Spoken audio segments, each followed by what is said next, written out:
Once you are awake, it is almost impossible to fall back to sleep again.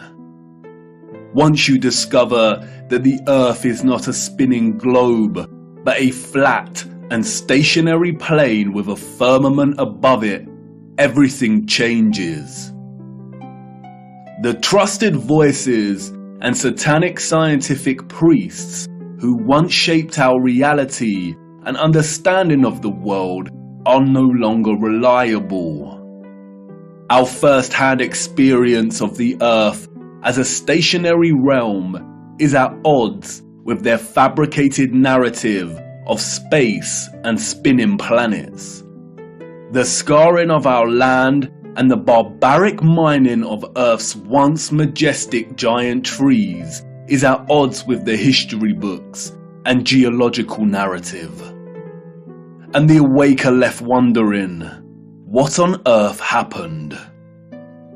If they've lied about the Earth, space, and the destruction of our flat realm, then how can we trust the official mainstream historical narrative? The historical narrative, like the heliocentric model, does not make sense. It doesn't add up. And all it takes is a closer examination, and their lies, which have governed our understanding of history and the world since our birth, begin to fall apart. Let's stir the mind with a few contemplations.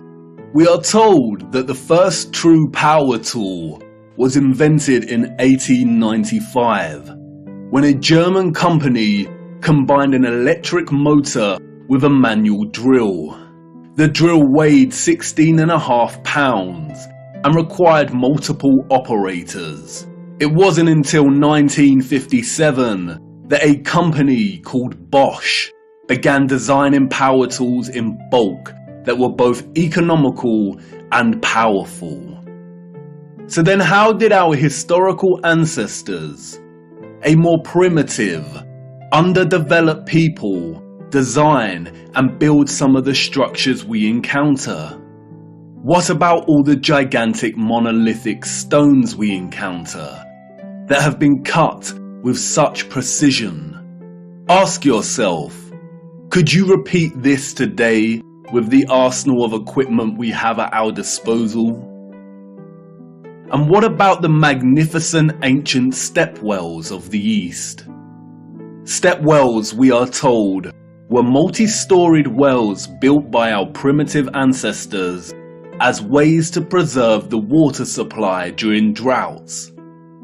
But look at the intricacy and complexity of these structures. Look at the glory and the finesse.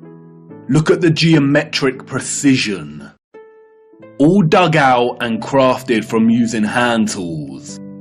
Yeah, right. What about the gigantic canal networks we find all over the world?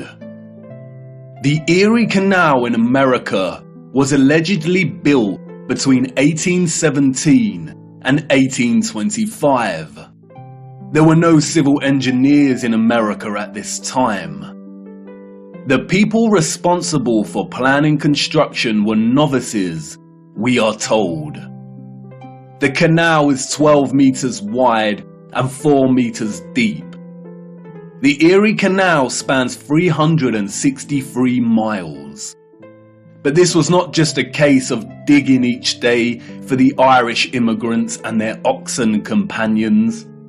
They had to fell hundreds of trees as they passed through the virgin forest.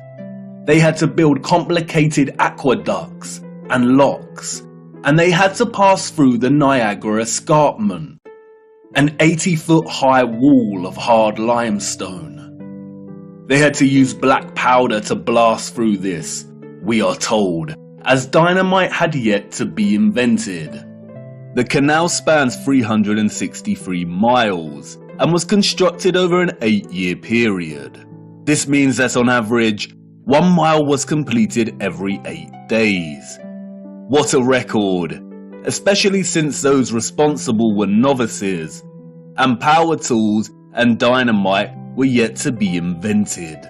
I can tell you now, The so-called early settlers of the Americas did not build these canal systems.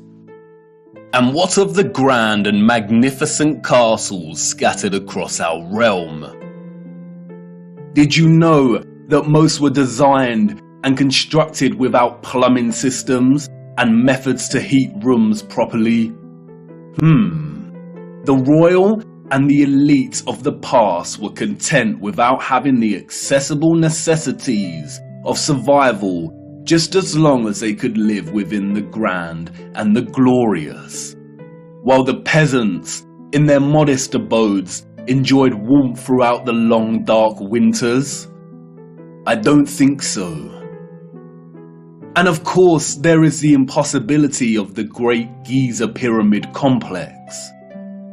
The pyramids, we are told, were constructed somewhere around 2500 BC. The Great Pyramid itself consists of 2.3 million blocks of limestone and granite, and its overall structure weighs 6 million tons.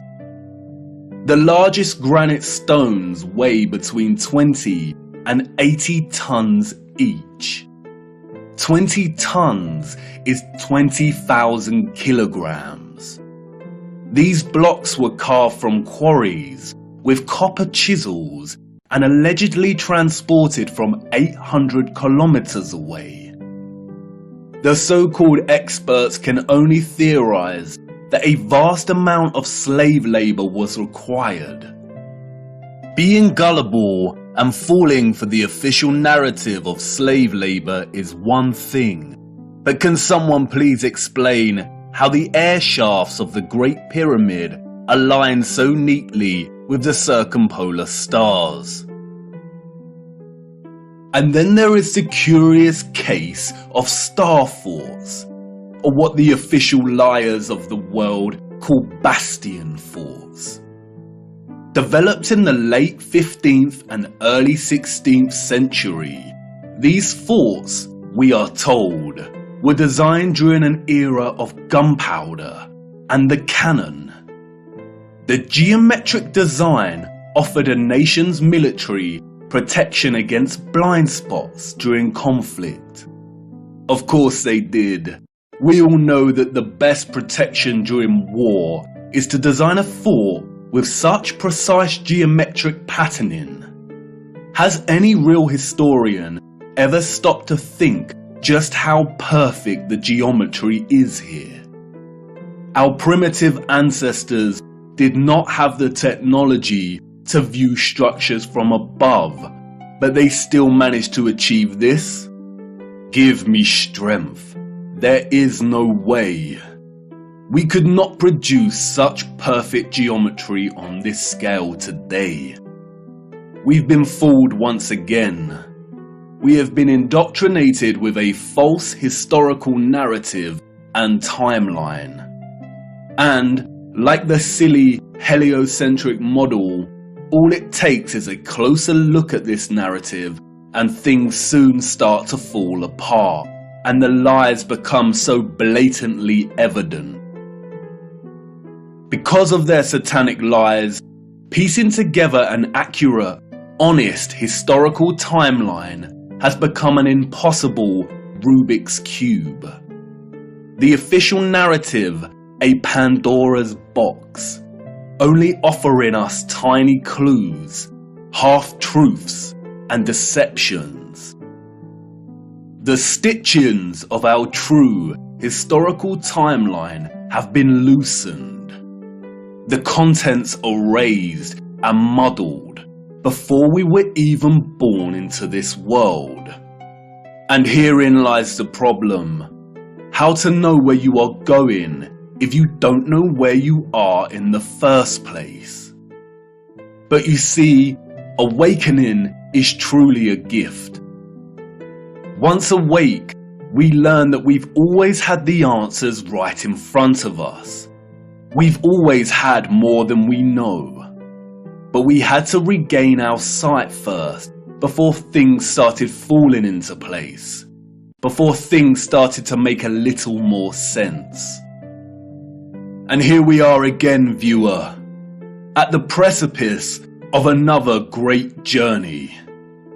What if I told you that before us there existed a civilization that was responsible for the most advanced technology ever developed, and that it was their understanding of the workings of our flat realm that was key to their innovation? And what if I told you that it is highly likely that our true history as a people only begun just over 200 years ago? Would you think of me as mad once again? Do I sound as preposterous as when I first told you that the earth is flat? Perhaps, and that's why I need to show you. What I hope to show you is one of the greatest cover-ups of all time. It is on par with the heliocentric lie in its enormity and the impact it has upon humanity. And, as I will try to show you, it is inextricable from the true nature of our flat realm Earth, and you cannot understand one without understanding the other. We cannot waste time, for we must journey in search of lost time. At its heart, this is a story about deception. It is also a story of endings and beginnings, of death and rebirth. And please bear with me. Due to the deceptions and falsities underpinning our historical narrative, this story cannot be told in a linear fashion. We need to go back and forth in time to really draw out something that brings us a little closer to the truth. It is also imperative to understand that, like much contemporary science, history as a discipline was corrupted a long time ago. At its most innocent, a lot of established historical narrative is guesswork. But at its worst, it is a set of lies agreed upon, as the so-called Napoleon put it so succinctly.